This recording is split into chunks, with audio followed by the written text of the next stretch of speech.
I want people to understand this ordeal. It's taken a toll on both of us. Casey Anthony's parents respond after 15 years of allegations. I've gotten blamed for something I didn't do, and it tears me up inside. This can change our life. This is serious. This is their final response.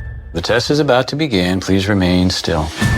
Casey Anthony's parents, the lie detector test. Watch now, only on A&E. And watch next day on the A&E app.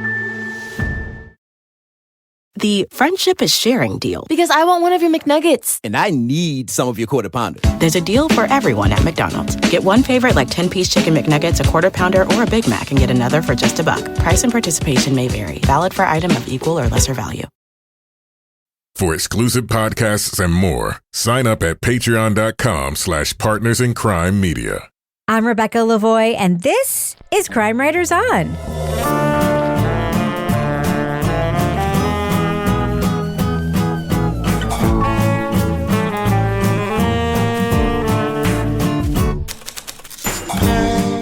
Crime Writers On is the original true crime review podcast that digs into true crime, pop culture, other podcasts. And on this episode, they called asking for donations to police charities. But how was the millions of dollars raised actually spent? We're answering the call of the HBO Originals documentary series, Telemarketers. Joining me to get that done and more is true crime author, TV journalist, and host of the These Are Their Stories podcast, my husband and love of my life, Kevin Flynn. Hey, Kevin. Hello, Rebecca. We're back. Yep. Back twice a week Oh, now. is that what's happening? That's what's happening. You have to come back here on Thursday. Damn it. No more pre-recorded or rerun. I don't have to come back here You on must. Thursday. You must. No, I just have to now edit two episodes a week. You must increase your bus. Thanks, Judy Bloom. Also with us is private investigator, certified pet detective, resident cat lady, and author of The Final Curtain, Laura Bricker. Hey, Laura. Hey, Rebecca. Are you there, God? It's me, Laura Are you there, Bricker. God? It's me, Laura Bricker, and my bust is just increasing. That's true. No, I'm just. Oh, boy. I'm just teasing. Is it? I'm just teasing. I don't know. I was doing that I must thing from. Don't you remember doing that? Yeah. Everybody does. I don't remember doing it, but I remember watching my sisters do it. And finally, our captain of all things cynical, the author of the City Trilogy, host of Strange Arrivals, and our Patreon Deep Dive Book Club podcast, the world's biggest ER fan, Toby Ball. Hey, Toby. Hello, Rebecca. I just found out before the show that Toby has never seen ER. Oh, what a surprise. I saw that Leon Neyfakh tweeted that he's never seen ER. Mm-hmm. And it occurred to me that there probably is a whole bunch of people who've never seen ER who are just like a little bit younger than we are, Kevin. Yeah. Because, it was on NBC, and that is, it was a network TV show. And that was one of those shows that you actually had to watch live, right? Yeah, like all television. Right. Except that's not how it is anymore. Now there's streaming. Oh, yeah. Right? So, DVRs on demand. Correct. Yeah. But ER wasn't like that when it first came out. So I realized it's like a whole bunch of people, and I tweeted about it, and then Toby was like, well, I'm one of those people. And I'm like, why am I not surprised? Did you ask Toby that question that was on the internet? Which one? The Romans. Yeah, Toby. Do I think about the Roman Empire? Do you ever think about the Roman Empire, Toby? I do from time to time. Yeah. It's incredible. When the mood's right, yeah. It's incredible. So, Laura, I don't know if you know this, but I learned on Twitter that men, and apparently exclusively only men, occasionally think about the Roman Empire. Just randomly. So, wow. Why? Yeah, I don't know. So, this was a thing that somebody tweeted, like, ask a man in your life if they ever think about the Roman Empire, and you'll find out that they do. And I'm like, what the fuck? Like, I haven't thought about it either since high school or since I last saw a movie in which the Roman Empire was the setting for said movie. Gladiator. I'm like, that can't be true. So I turned to Kevin just out of nowhere. I was like, Kevin, can I ask you something? Do you ever think about the Roman Empire? And Kevin goes, yeah, I was just thinking about it the other day in the shower. It's a cautionary tale, right? I mean, I went through a phase where I was watching a lot of like historical sort of graphic dramas when they were on like various platforms, but that's that was not a few years the same as like thinking. I, Claudius. It's not the same as thinking about the Roman Empire. It's not like watching like the other Boleyn girl. No, that's not even the Roman Empire. That's England. What? No, what am I talking about? Good God. Game of Thrones. I don't know. Yeah. It's not the same as just occasionally thinking about the Roman. Anyway, so if you're out there and you're a woman and you know any men, I would encourage you to do this test. Just turn to any man in your life and ask, do you ever think about the Roman Empire, and see what happens? It's just a very interesting question with a surprising answer. And I don't know why. Toby, what should we ask women? Like some random thing to see if they're always thinking about. Yeah, that's a good question. You ever think about dinner? Oh, fuck you. You know what I'm always thinking about? What, like quantum physics or something? My cats. Oh, well, come on. Do you ever think about your pets? I think that would be pretty high. I'm thinking about, nope, just my cats. The Roman Empire. I do like just coming up with the idea of men think about the Roman Empire. It's a pretty good observation, I think. Like, I wonder how they came up with that. Like, what about it? It's like, is it the togas? Is it the fact that it was just like dudes in charge? Is it like the bacchanalia? Like, what is it that you enjoy about it? Are we really trying to? Are we going to try and do a deep dive on this, or just kind of is that a? I mean, I thought guys just thought about sex. I don't know. And the Roman Empire. There's a lot of sex back in the Roman Empire. Toga. I don't know what books you've been reading. All right, so Kevin. That's where the Caligula movie came from. Oh my God. Yes. About the Roman Empire and sex with horses. Which Caligula movie? The one about the Roman Empire, the newer one that Roger Ebert called like the worst movie ever made. No, that's the same one. The one that was produced by Bob Guccione. Exactly. No, that's the original one. That's the that's the old. Roddy McDowell one. Yeah. Okay, so from Kevin, the 70s. Yeah. So Kevin, yeah. What are we talking about on Thursday's show? This is obviously Monday's podcast. On Thursday's show, we're going to talk about the Roman Empire. That's right. I'm looking forward to it. Yeah. Got a lot of thoughts. We're going to be meeting at 8 o'clock, and that's VIII on your sundial. On Thursday's show, we're going to talk about The Girlfriends. It's a new podcast from iHeart and Novel. Okay. And they do not think about the Roman Empire hardly at all, as far as I can tell. We're meeting at the Colosseum. The Colosseum. The Colosseum's got a lot of cats, too, which I think Laura Brecker would be How into. come you not think of the Roman Empire when we always go thumbs up and thumbs down? It's like thumbs down to the gladiator. Kill it. I suppose that's where that came from, Are you not interested? Yeah, but fun fact, in order to, thumbs down would be save the gladiator. Thumbs up, actually, is the opposite. Thumbs up was to kill him. I feel like we could have like a whole dramatic reenactment. There was no thumb sideways for the gladiator. No thumb sideways. Yeah, whatever. Huh. I was reading some of Roger Ebert's most scathing reviews this morning, and one of them reminded me of things we've said in this podcast, and it's like the people who made this movie have never seen movies before. And I believe we've said on this show many times, it's like people who made this podcast have never listened to a podcast before. Or know what one is. Yes. Yeah. Yes. I would say it's like scraping the bottom of a barrel, except that would be an insult to barrels, was another one of his lines. Okay. I might use some of those on Thursday. Yes. All right. Anyway, I think it's time to talk about what we're talking about. We're a few minutes into the show. So shall we get to it, Kevin? Let's do it. All right. Let's drop that first clip. Leading off. I worked at CDG for 7 years, and I never could have imagined I was part of the biggest telemarketing scam in American history. In 2001, teenager Sam Lipman Stern started videotaping his eccentric coworkers at a chaotic New Jersey call center, which raised money for police organizations. When his friend Pat Pespis discovered Civil Development Group was keeping most of the donations, the pair hoped to expose the fraud. They couldn't live with 90% of the money. They wanted 100% of the money, and then lie to you where it's going. Though the feds took down CDG, Sam and Pat wondered why the police organizations were never held accountable for their role in the scheme. A decade later, the pair resumed their investigation, only to meet resistance at every turn. Why can't the government just stop this? Because police unions are incredibly powerful. The HBO Originals Telemarketers follows the ne'er-do-wells' quixotic attempts to shake up a billion-dollar industry. It also shows Sam and Pat's unconventional friendship from their wild days in the boiler room to their earnest demands for answers from police and politicians alike.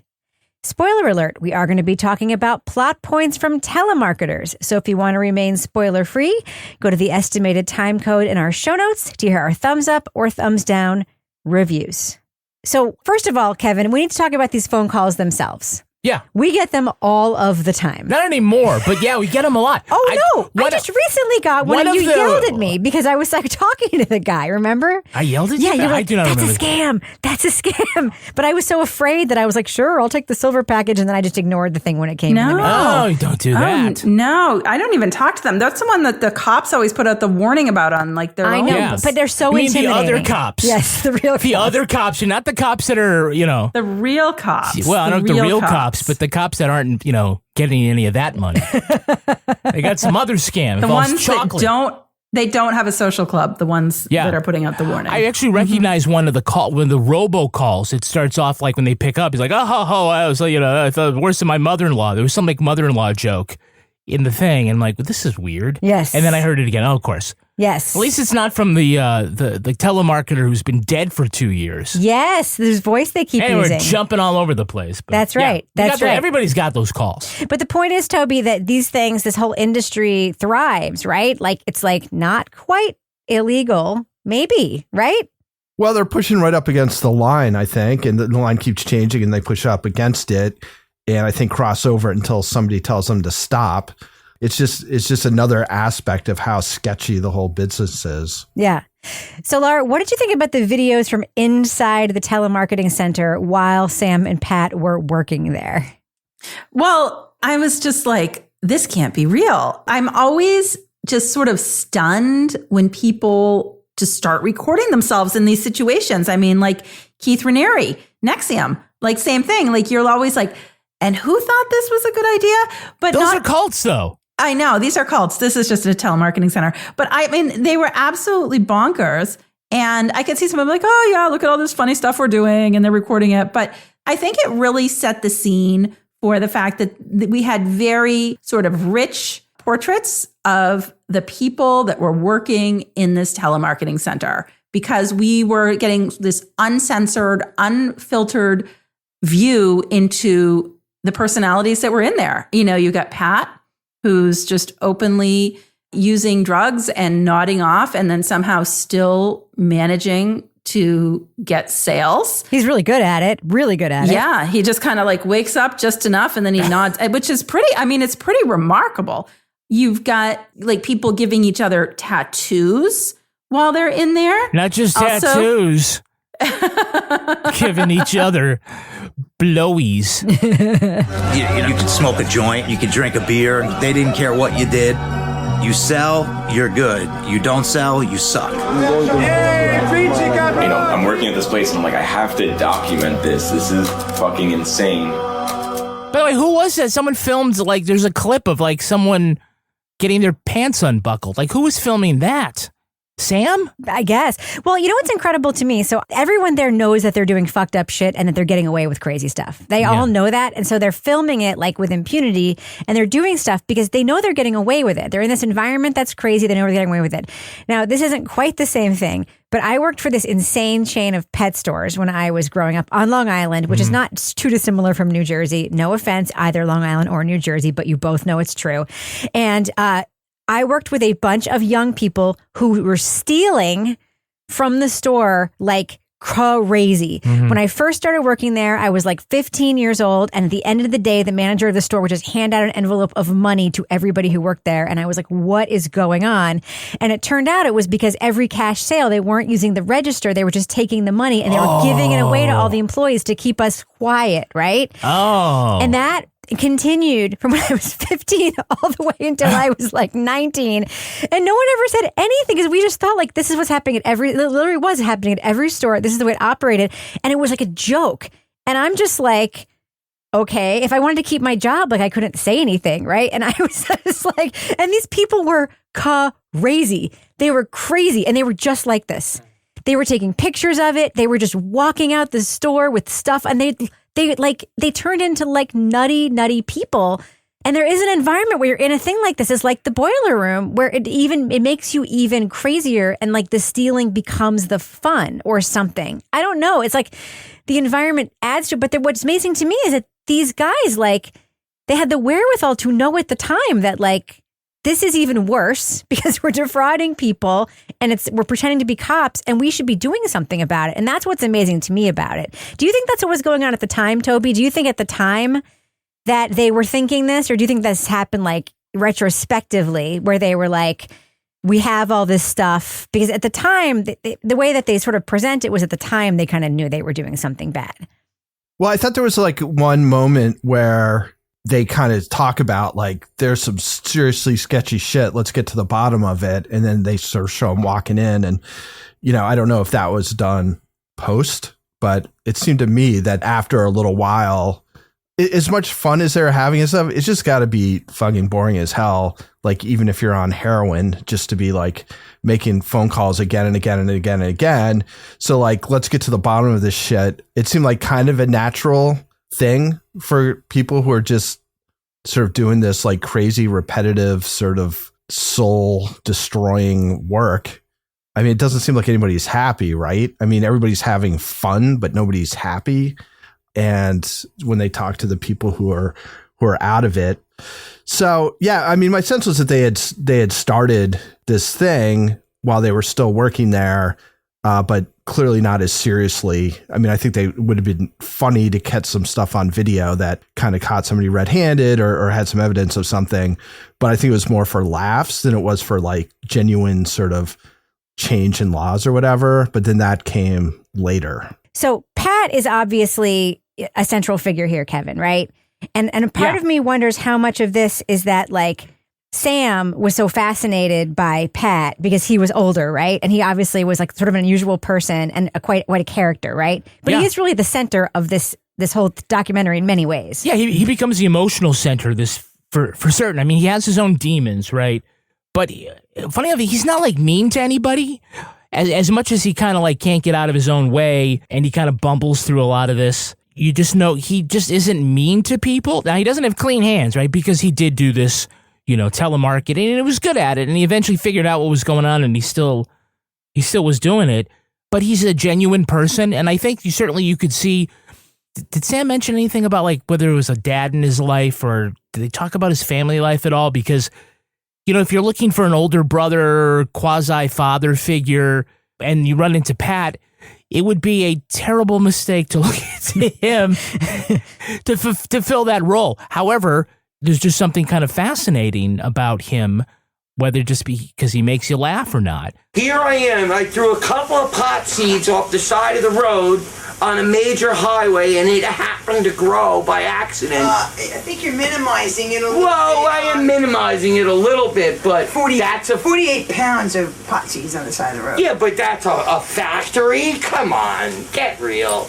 So, yeah, I certainly could see that maybe the original film, if there was one here, you know, that he was shooting and thinking of someday, it would just be about the crazy office place. It would be Clerks. It would be Clerks. It would be The Office. It'd be something. Yeah, Clerks is actually really good because that would be contemporary to this filmmaker. But as they go along and they find out, well, there's something here that maybe we could do something more about, I feel like in the end they probably realized, and this might be the influence of his cousin who's like the legitimate filmmaker or however you want to, they realize they're not going to blow the lid off of this story.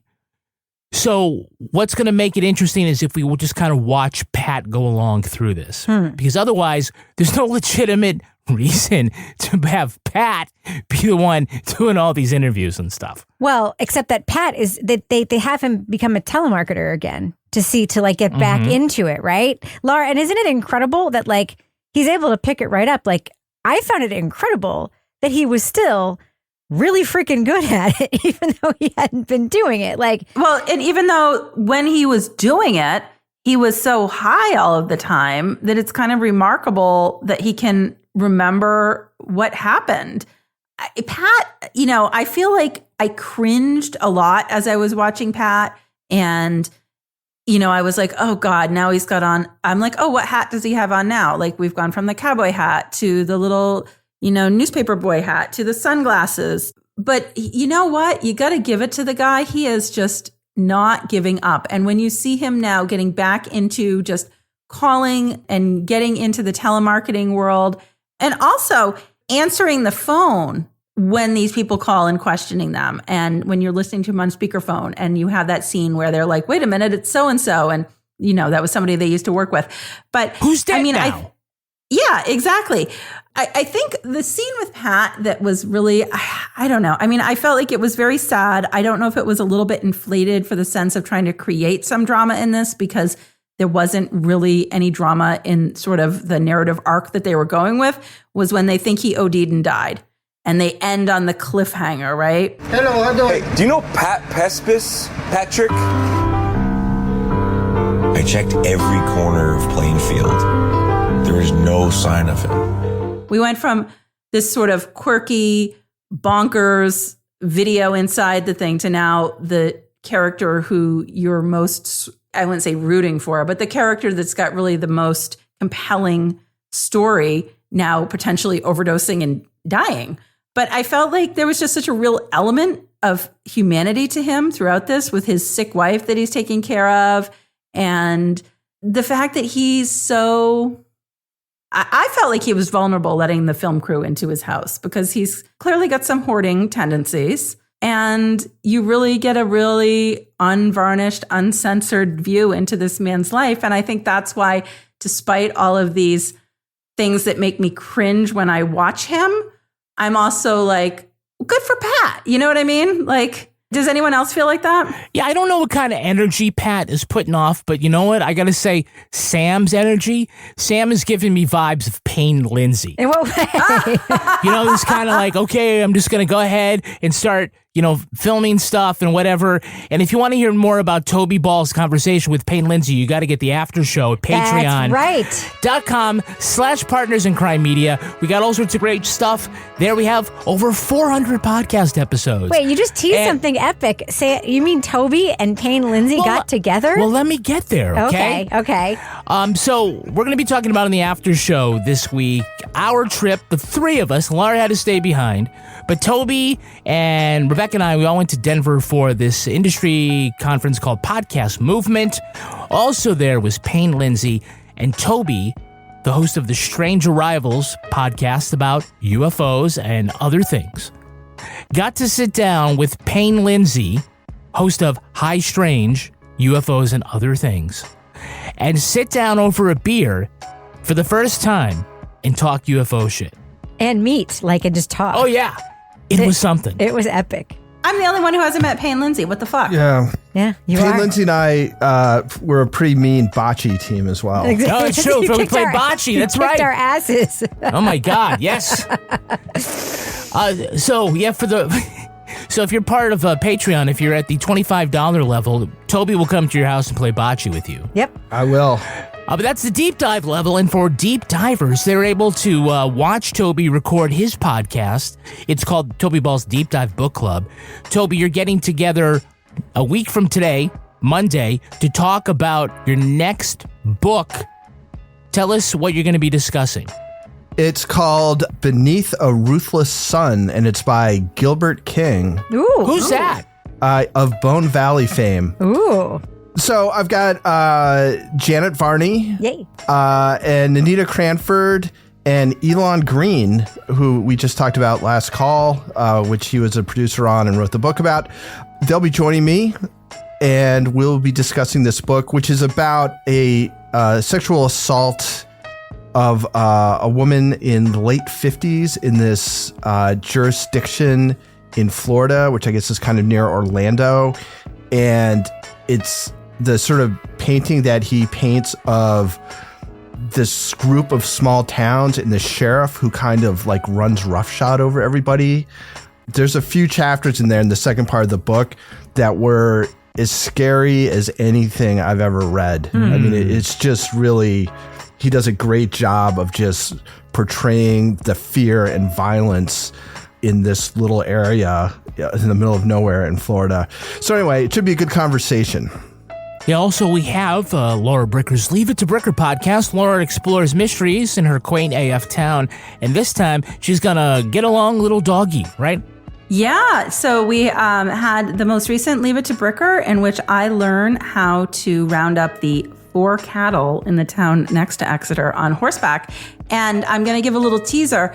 Coming up in the September Leave It to Bricker, we will have my most wild experience yet. Uh-oh. When I had goats come to my garden to eat the poison ivy. Nice. Wow.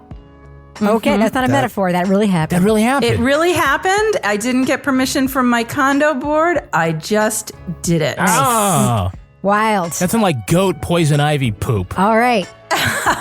So if you want all of that great stuff, you just go to patreon.com/Partners in Crime Media. Sign up. You'll get over 400 exclusive podcast episodes. Wow. All right, so Kevin, does that send the business section? Thus ends the business section. All right, let's get back to the show. I'm going to fade that music out right now.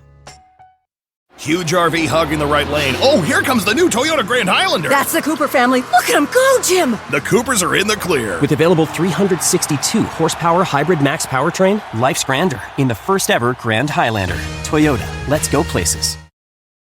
I never did anything to harm my daughter or my granddaughter.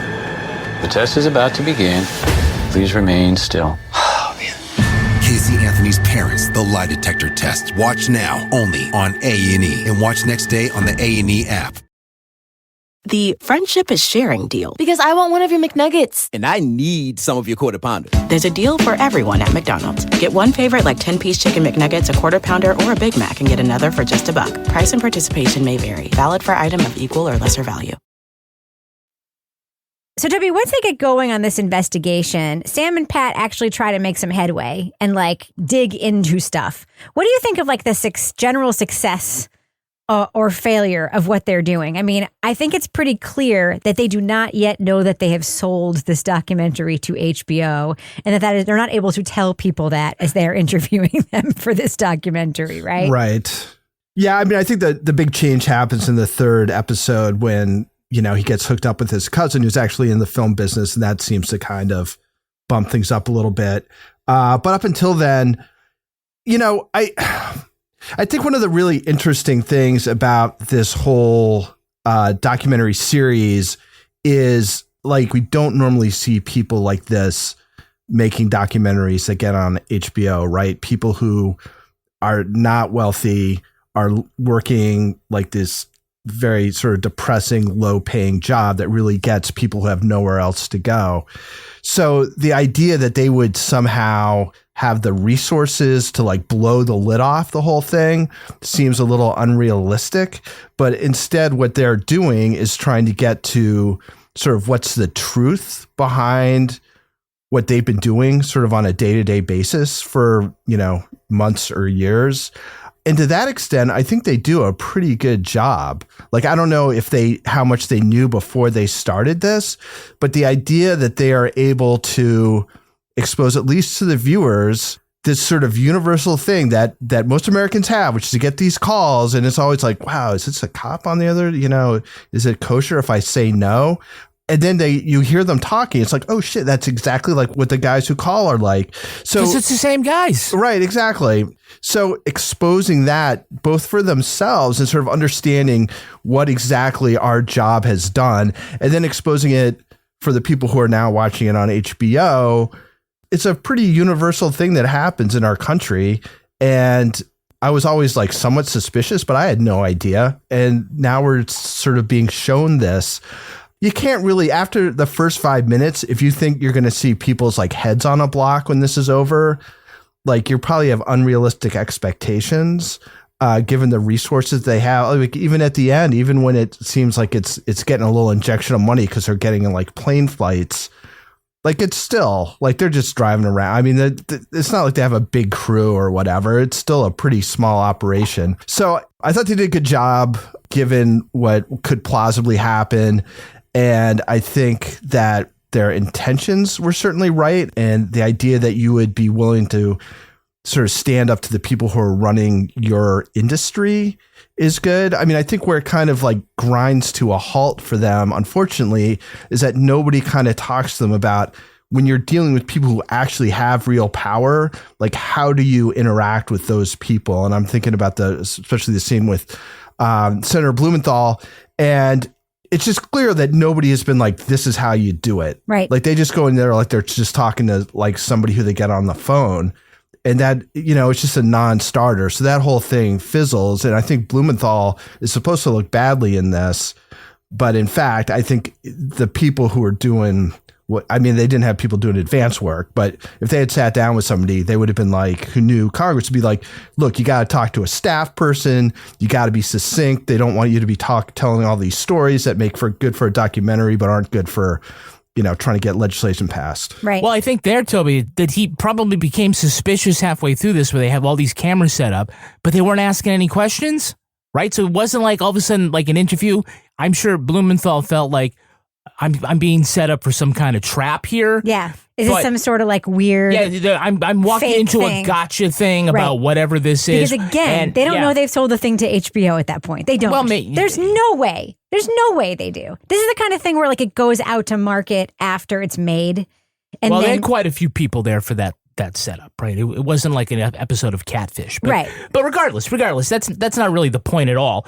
I mean, it's that they really are bumbling, but they do make headway, and they don't really make like you said, like big headway. They're not going to turn the industry upside down. It's like, what do? They go like, okay, we're going to drive to Texas, and we're going to spend all this money, all this time, and when we get there, we're going to find the union guy we're looking for and yell at him as he gets in his car, and that's it. Oh, there he is. No shit, yeah. Quick. Let's leave the food. It's right across the street. Go. Mr. Lozano! Mr. Lozano! Hi, excuse me, Mr. Lozano. You're like, what is that? What did that do? And we're going to go to the conference while everybody's there. And as soon as we have our first interview, we're going to walk out of the hotel room and walk around so everybody can see we're here with cameras and see what happens. But that was so embarrassing when he had the wrong name. Oh, yeah. But sometimes they do ask good questions in those interviews. They say, but what about the cops? But when they get people to say the cops are untouchable. Yeah, no one wants to mess with cops. Here are the two things that I think that they actually did get. Okay, we already know that the call centers were keeping 90% of the money, and we're like, oh, that's the big crime. Only 10% goes to the cops, but they're the first ones to ask and explore what is really going on with that 10%. It's not going to the things that they say it's going to either, because they show us this Chicago cop who got shot, and they were raising money for him, and he never got any of it. So like, okay, that's interesting. And also the idea that maybe these cops are in certain places, they sign these deals, not because 10% of nothing's better than 100% of nothing, well, whatever the hell it is. It's because they're getting a kickback. They're like, okay, you sign this, you'll get the first $15,000 yourself. So they never really got to prove that, but they did sort of advance some of these ideas, but that's as much as they're going to get. Toby's right. If you're waiting to see like somebody get their comeuppance at the end, it's not going to be there. So instead, this is more about their journey as opposed to their destination. Right. But certainly, I don't think anyone can watch this and ever think any one of these phone calls from a fire department or a cop is ever legitimate ever again. And that is not nothing. So Laura, though, along the way, there is some crazy shit. And in one detail we cannot not talk about is all of the covert sources. the guy with the distorted voice on the phone, the guy that they interview in person with a distorted voice. What do you think about these covert sources that they get to talk to in this investigation? Oh my God. I just loved it because it felt so over the top to me, because it was like, I used to work in the telemarketing industry and and it was like they just went so overboard with the way they disguised it. And I liked, the guy who's from the other telemarketing company, and he's like, find the murderer. And you're like, oh my God, like what is going on? And then you find out that there's this other guy has like received, when they're talking about what they used to do, $80,000 from one elderly man in like 4 months. But I thought that added like a nice element of intrigue to this, that we had these people, but also that they sort of set up, despite the fact that like, for me, once I get over the like, oh my gosh, this is absurd, that this is so deep throat, how the civic development group basically paved the way for all of the other telemarketers and people that were doing this sort of, I'm going to just say scamming. Because I consider it's a scam. I consider it scamming that followed, and how this was sort of like the first, and this paved the way for what was to follow. But, you know, I just thought between that and then we also have the guy who and when they were like, you got to hire the junkies because like the junkies know how to make the deals or whatever they said. Like it was something random like that, right? Like about how like the people that were drug users, like they knew how to hustle and they knew how to talk people into anything because this is this. So we had that guy who was like walking down the street. And I have to say that was quite impressive. The guy that was on his cell phone walking down the street. And I was like, wow, he is just like right off the top of his head, just bing, bing, bing, until his phone battery died. We give you a very good... Not that this makes you independently wealthier, a multi-billionaire overnight or anything, because you help us. Fuck, my fucking battery died. My motherfucking battery died. That guy was fucking solid, bro. That was a goddamn sale. But you know what? They weren't wrong when they were like, this type of salesperson is going to hustle, because then he found somewhere to charge his phone and called back and completed the deal. That's right. That's right. You know, so I thought there was some really interesting portraits of the people that were connected to this industry in this documentary. But like when you were saying about the ending, like to me, the ending it fell a little bit flat. And I know there wasn't really another outcome, but I don't know if anyone else felt like all of a sudden I was like, oh, it's over. Like they bring Pat the picture, he hangs it on his wall. It's over. I kind of felt like that was part of the point, though. Exactly. Right? Well, I mean, it's like, I just felt like unsatisfied by that. But it's, you know, it's showing the limits of what you can do. I mean, the alternative to this is an expose, right? What we're used to seeing is like 60 Minutes. And like they've got such leverage that they can get CEOs on and freaking put them in the corner. And because they have something to fear from these big news operations, these guys don't have any leverage at all. They're just two guys who happen to work at this place that's super sketchy. They do now, and they're though. Like, they have the leverage now. Oh, now they do. Yeah. But yes. before, there are things on fucking HBO. What are you talking about? Everybody is going to watch this thing, and everyone's talking about it. Season 2, they can probably really put the screws to somebody. But at this time, like there's no reason for anybody to talk. Like I couldn't believe that cop from Texas was willing to talk to him. Like I think he was like, well, I'm just going to fucking get out in front of this because a bunch of people are about to go down. But like why he thought getting in front of it with them, with Sam and Pat, was going to like help him in any way is like ludicrous. But at the end, like the fact that they don't get any like big scalps, that's part of the point. It's like, that's not the way, unfortunately, our country works, is that people in their situation can't take down guys who've got a ton of money. And I think somebody even says that at one point. It's like, if you have enough money in this country, you can get away with anything. Yep. And that's a lesson until you meet somebody who's got more money, and then they can screw you. Yep. Huge RV hugging the right lane. Oh, here comes the new Toyota Grand Highlander. That's the Cooper family. Look at them go, Jim. The Coopers are in the clear. With available 362 horsepower hybrid max powertrain, life's grander in the first ever Grand Highlander. Toyota, let's go places. I never did anything to harm my daughter or my granddaughter. The test is about to begin. Please remain still. Casey Anthony's Parents, the lie detector test. Watch now, only on A&E. And watch next day on the A&E app. The friendship is sharing deal. Because I want one of your McNuggets. And I need some of your Quarter Pounders. There's a deal for everyone at McDonald's. Get one favorite like 10-piece chicken McNuggets, a Quarter Pounder, or a Big Mac, and get another for just $1. Price and participation may vary. Valid for item of equal or lesser value. All right, let's do what we do. Let's let our listeners know, should they check out Telemarketers as an HBO Originals documentary series? Laura Bricker, what do you think? Thumbs up or thumbs down for Telemarketers? I thought this was super interesting. I'm going to go thumbs up with this, because right off with the first episode, I have to say I was hooked by the fact that we had film from within Telemarketing Center, from something that I think most people here can relate to, have gotten a phone call about, from the Police Benevolent Association, or the police organization, fraternal organization that puts out phone calls. So we have some really candid video inside. I think we have a really interesting pair of people at the helm of this, with Pat and Sam. Sam, who was a 14-year-old dropout who went to work at the company, and Pat, who is now at this point in recovery when he is going out to investigate. They're sort of on the quest to expose what they were a part of. And I I thought it was just really unique. We watch a lot of true crime documentaries and media, and I just thought this was, the first episode was more entertaining to me, but as it went along, it was definitely food for thought. And I certainly hope that this documentary, now being out there in the world, will get some notice and maybe raise awareness of what's actually happening, which is what they were hoping to do. Toya Ball, what do you think? Thumbs up or thumbs down for Telemarketers?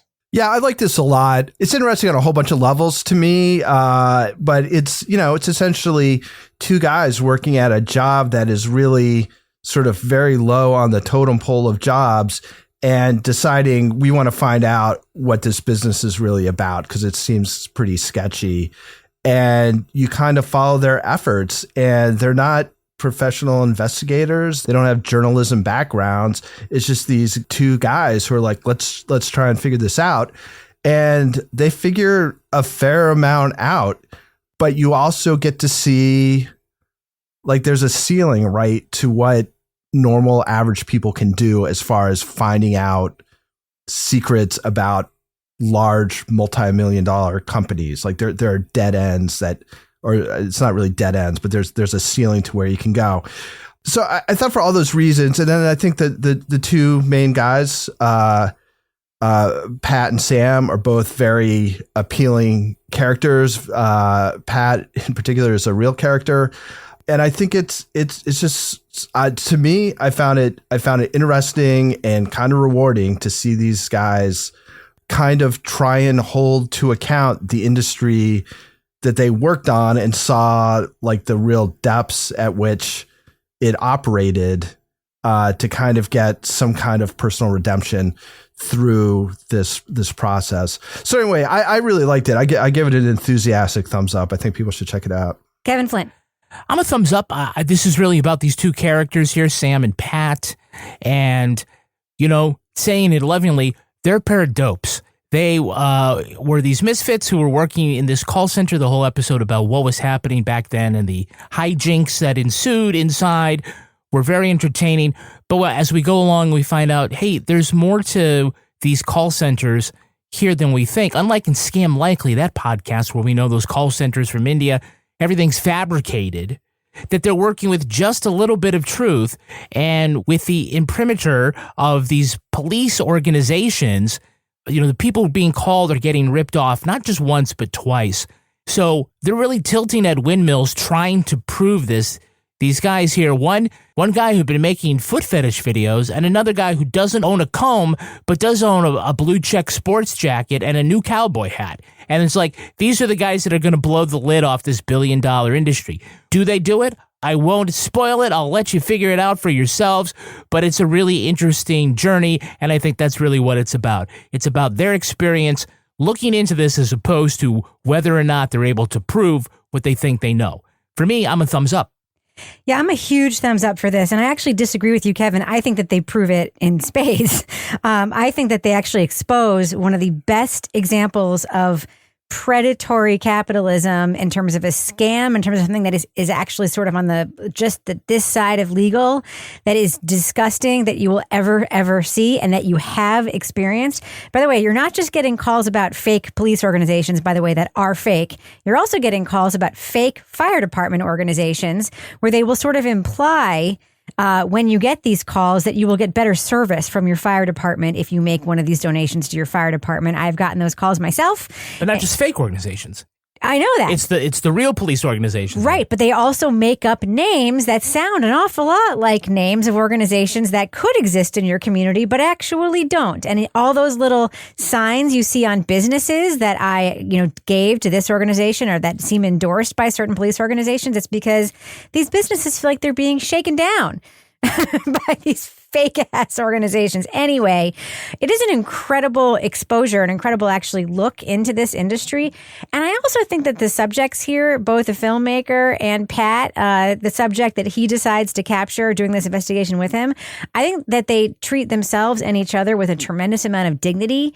And it could be a situation where we're looking at a couple of sort of buffoons stumbling through the world. And it's not that. It's actually a really, really lovely, lovely portrait of Pat in particular and his life in particular. And this is somebody who's really had struggles too that a lot of Americans, I think, will really be able to relate to when they watch this. This thing works on so many levels. It's sad, it's funny, it's rage-inducing, it's fascinating. I really, really recommend people check out Telemarketers on HBO. There's nothing else like it out there right now, and it's totally worth watching. So huge thumbs up for me.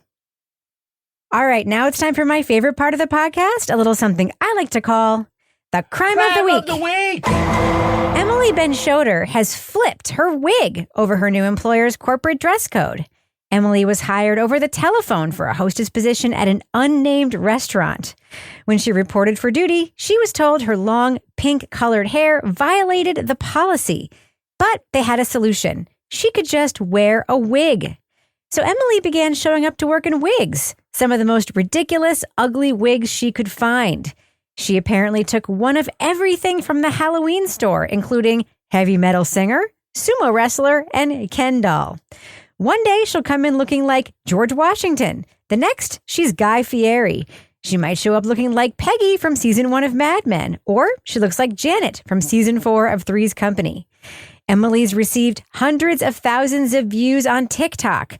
No word if that restaurant chain is changing its policy, but as far as we're concerned, we don't care what color Emily's hair is, as long as a strand of it doesn't end up in our never-ending soup, salad, and breadsticks. Mm-hmm. So, panel, this employee obviously took issue with the company dress code.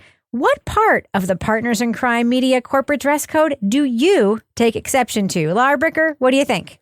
I mean, Kevin clearly takes issue with having to wear pants, but I think I'm going to start a new trend, and I'm going to just be like Flat Toby when I log in next week. All right. Because Flat Toby hasn't made an appearance lately, and I think that needs to be part of the Partners in Crime dress code. So you have an issue with being three-dimensional, I guess is what I'm hearing you say. Yeah, I want to be flat. All right. What do you think, Toby? What part of the Partners in Crime Media corporate dress code do you take most exception to? I wish the management would allow me to wear pants. What about you, Kevin? It's not that having to like wear the pants or not wear the pants. It's just that when I don't wear them, I'm not allowed to put a towel down. Ew. And I wish you would put a towel down. What I wish you would do is just put a screen between us. Then I don't have to see it. I don't want to have to see them.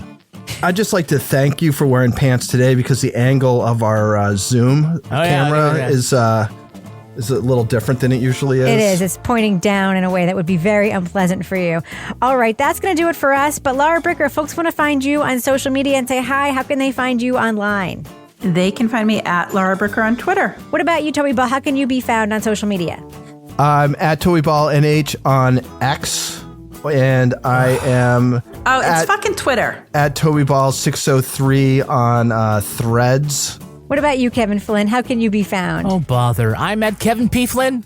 And if you want to follow me everywhere on all the social media, especially the ones that I don't post to, because I still do, I post on Twitter mostly, you can find me at Reb Lavoie. You can also follow the show on Twitter and X and everywhere else at Crime Writers On. And I encourage you to join our incredible community in our official Crime Writers On Facebook discussion group. Just go to regular Facebook, look for us, hit join the group. We'll let you in if you can even name one of us. That's literally the criteria for getting into the group. Not everyone can. I know. Get episodes early and ad-free at patreon.com/Partners in Crime Media. You'll also get the Crime Writers On After Show, Married with Podcast, Laura Bricker's Leave It to Bricker podcast, and Toby Ball's Deep Dive Book Club podcasts. Our theme song was composed and performed by Ty Gibbons. Our line editor is the very special Livy Burdett. The executive producer of this program is Kevin Flynn. This show was recorded in the Treehouse Yoga Studio above the Mockingbird Cafe in Bay St. Louis, Mississippi studio, otherwise known as Studio C, The Closet, in our New Hampshire basement, where we also will send you a sticker if you support us at the platinum level. Right? Yeah. Patreon.com/Partners in Crime Media. On behalf of all the crime writers, thanks so much for listening. We will catch you. I'm calling from the lodge. Later. We didn't even talk about that woman who was like, I like and not just the front. Oh my God. That's right. Do they even call that? No, I think she was talking about but I think she likes getting her. Just getting her. Yeah. She had 5 minutes on camera, and that was one of the things she wanted to get across to America. That's right. That's right. She had no idea. If you don't, I'm not interested.